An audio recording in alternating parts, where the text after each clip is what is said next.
부시 미국 대통령, 푸틴 러시아 대통령, 후진따오 중국 주석, 세계 지도자들이 한자리에 모였다. 에이펙 개최국인 한국을 대표하는 엔터테이너 두 사람이 이들 앞에 섰다. 한 사람은 세계적인 소프라노 조수미였고 또 한 사람은 바로 보아였다. 제가 언제 그런 무대에서 노래를 해보겠어요. 그래서 많이 또 익숙하지 않은 무대라서 그런지 더 많이 긴장이 되더라고요. 보아는 이 공연에서 자신의 히트곡 넘버원을 불렀다.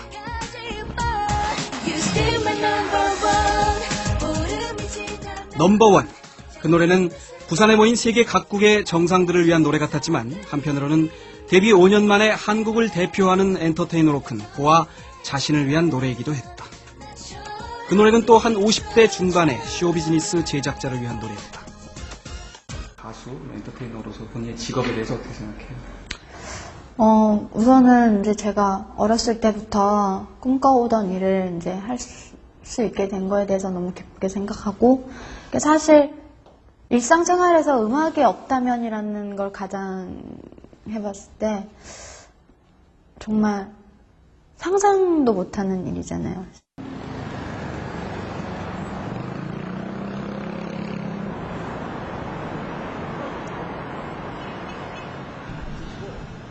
일본 최대의 종합전시장인 도쿄 외곽의 마쿠하리 메스.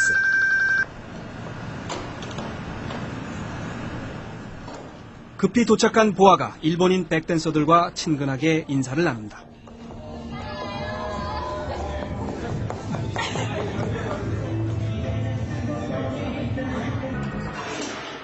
오늘 여기서는 TV 아사히의 음악 프로그램인 뮤직스테이션의 연말 특집 방송 리허설이 있다.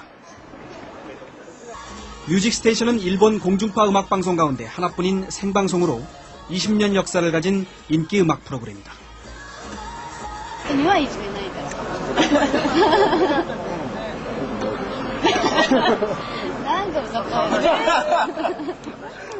자신의 차례를 기다리던 보아의 입에서 흘러나온 말은 자연스런 일본말.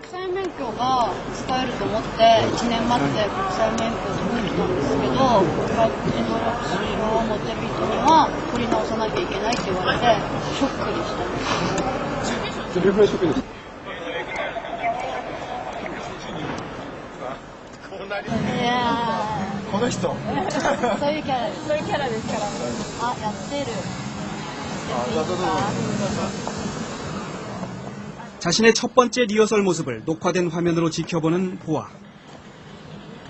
보아는 이 프로그램을 비롯해 NHK 홍백 가합전 등 일본 각 방송사의 대표적인 연말 특집 방송에 해마다 초청받고 있다. 분명 외국이지만 일본 방송에 출연하는 보아에게서 이제 더 이상 어색함을 느낄 수 없다. 보아가 연출자의 요구로 모자를 벗고 다시 무대에 오른다. 아나운서 멘트를 흉내내며 장난칠 정도로 여유가 넘친다.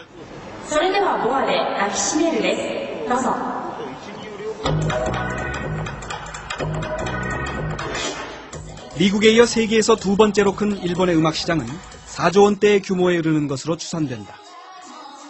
음반 시장만 놓고 보자면 우리나라의 약 20배, 아시아 시장을 다 합쳐도 일본 시장보다 작을 정도다. 돈을 벌려면 큰 시장이 있는 곳으로 가야 한다.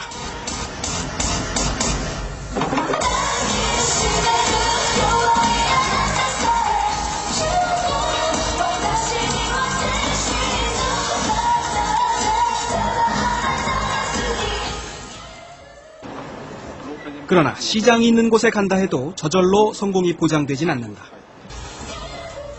지금이야 보아가 일본에 가서 성공한 것을 당연한 것처럼 생각하지만 해외 시장 진출이 말처럼 쉽진 않다. 쇼비즈니스 상품일 경우엔 더하다. 쇼비즈니스 상품의 수출에는 핸드폰이나 자동차 수출과는 달리 문화 장벽이라는 게 존재하기 때문이다. 특히 대중음악은 가사가 중요하기 때문에 영화나 드라마처럼 이미지와 자막 등으로 보완할 수 있는 장르보다 해외 진출이 어렵다.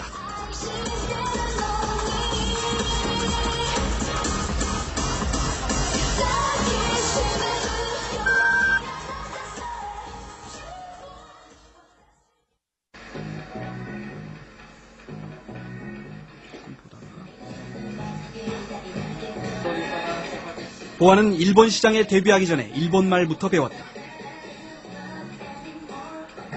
이 같은 현지화 전략은 현지 쇼비즈니스 시장에서 외국인 엔터테이너에 대한 거부감을 줄여준다.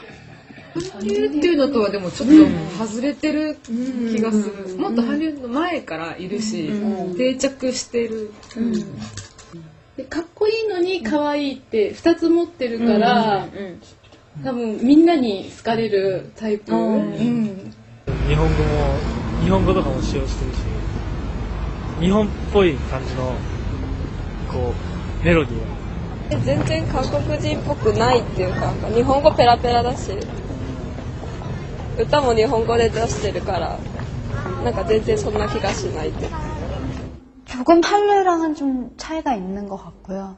그리고 우선은 J-POP 가수로서 J-POP 정말 일본 가수분들하고 경쟁을 이루기 위해서 갔기 때문에, 그리고 일본어로 한다는 거는 이제 그러니까 제가 생각하고 있는 거를 제가 직접 통역사 없이 다이렉트로 얘기를 할 수가 있잖아요.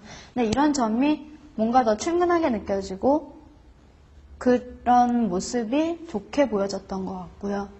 어느 한순간에 한국에서 최고예요 그러고 와가지고 했다가 안 되면은 그것만큼 또 위험, 리스크한 일은 없다고 생각을 하는데, 그런 부분에서 저희는 그 어프로치를 틀리게 한다는 거죠. 일본 신인처럼 일본에서 신인이 데뷔를 했을 때 이런 걸 합니다. 그러면 그걸 먼저 밟아나가고. 보아는 철저한 현지화 전략으로 지난해에도 일본에서 크게 성공했다. 일본에서 가장 믿을만한 집계인 오리콘 연간 앨범 차트 9위, 일본 전역에 있는 79곳의 타워 레코드 매장 판매 순위 10위, 1년의 절반은 한국에서, 나머지 절반만 일본에서 활동하는 것을 감안할 때 대단한 기록이다.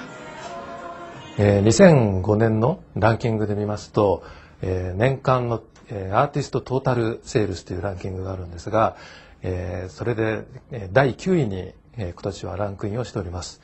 つまり日本の全アーティストの中でベスト10に入っているアーティストということが言えると思います。日本の音楽の歴史においてボアほどJ-POP を歌って成功したアーティストは今のところいません。 보아의 음반은 한류 상품 진열대보다는 J-POP 진열대에 더 많이 꽂혀있다. 이는 보아가 일본에서 뿌리 내렸다는 증거이기도 하지만 이 때문에 가끔 국내에서 음악적으로 비판을 받기도 한다. 한마디로 정체성 없는 음악이라는 건데, 한국 대중문화 속에 일본 대중문화가 섞여 있다는 내용으로 일식 한류라는 책을 쓴 모리 교수는 좀 다르게 생각하는 듯하다. ボアはですね、J-POP でも K-POP でもなくて、むしろトランスアジアポップという感じでみんな受け取ってるんですね。で、日本でもボアはすごく人気がありますし、非常にファンも多いんですけども、多分彼女のことは、韓国人でも日本人でもなくて、むしろアジア人、トランスアジア、あるいはトランスナショナルなポップスターとして受け取られていて、これはすごく今までにない形だと思います。 자, 보아라는 타고난 재능을 가진 엔터테이너가 큰 시장이 있는 일본에 진출해서 현지화 전략으로 문화 장벽을 뛰어넘었다. 그러나 그렇다고 해서 다 흥행이 보장되는 것이 아니다.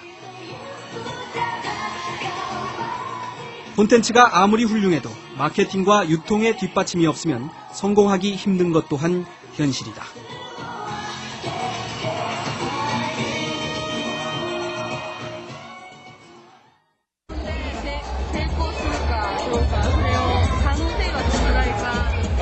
야 成功するかしないかはアーティストの力だけじゃなくて会社の力っていうのは大きいと思うんですよ。そういう意味で ABEX は最強のバックアップをしてくれるので成功する可能性は高いと思いま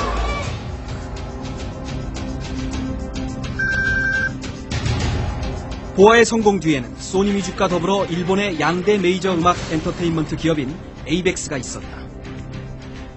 SM 엔터테인먼트는 보아가 일본 진출할 때부터 에이벡스와 손을 잡았다. SM 재팬은 바로 에이벡스와의 합작법입니다.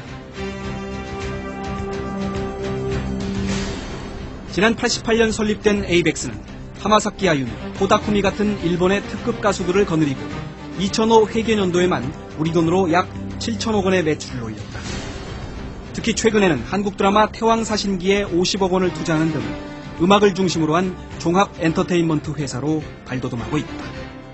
겨울 연가가 일본에서 성공할 수 있는 요인 중에 하나가 일본의 메이저 방송사인 NHK와 손을 잡았다는 것이거든요. 마찬가지로 에이벡스라는 그 메이저 음반 기획사와 손을 잡았기 때문에 그만큼 일본 시장에서의 영향력이 훨씬 강했고 또 강력한 유통망을 가지고 있어서 일본 시장에 쉽게 침투를 할 수가 있었습니다. 아카데미에 등록해 내일의 스타를 꿈꾸는 수강생만 1,500여 명에 이른다. 그런데 이처럼 굴지의 엔터테인먼트 기업인 에이벡스는 왜 자기네 시장에서 검증도 안 된 한국의 작은 회사 SM 엔터테인먼트와 손을 잡았을까? 보아가 일본에 진출할 당시는 한류 붐이 일때도 아니었다. 한국에서 온 사람이 만나자는 거에 대해서 별로 그렇게 관심이 없고 더군다나 1등하는 회사였기 때문에 그러나 그 회사가 댄스를 위주로 하는 회사였기 때문에 일단 그 회사하고 일단 얘기는 해봐야 될 것 같아서 하지만 에이벡스도 보아를 보고는 달라졌다. その一番最初の素材が、歌の素質も抜群だったし、からダンスも抜群の素質を持っていたんで、なかなかもうそもそもいない素材だったんですね。リー・スーマン会長を中心にですね、制作力、それから、マネジメント力がやっぱりすごく強くて、でそれは我々もそこを日本で頑張ってマネジメントと制作のところを頑張ってやってる会社なので、すごくあったんですね。価値観がすごくあったっていうところがあったので、何の問題もないですね。 에이벡스는 결국에는 한국 시장을 본 게 아니라 결국에는 일본 시장에서 소비자들의 어떤 그러한 욕구, 그 다음에 소비자가 원하는 것, 그리고 한국 가수들과 한국 컨텐츠의 우수성을 상당 부분 조금 미리 좀 봤다라는 거죠. 그래서 유통 부분을 가지고 있는 측면에서 컨텐츠를 더 많이, 그리고 미래에 가능성 있는 컨텐츠를 더 많이 확보하려는 그러한 전략이었다고 봅니다.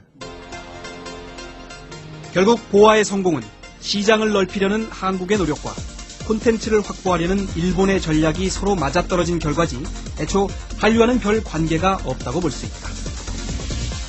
음악에는 국경이 없다지만 자본에도 역시 국경이 없다. 아시아 엔터테인먼트 시장 통합 시대에 중요한 것은 한류냐 아니냐가 아니라 하나의 엔터테인먼트 상품을 만들 때 어느 나라가 가장 큰 부가가치를 차지하느냐다.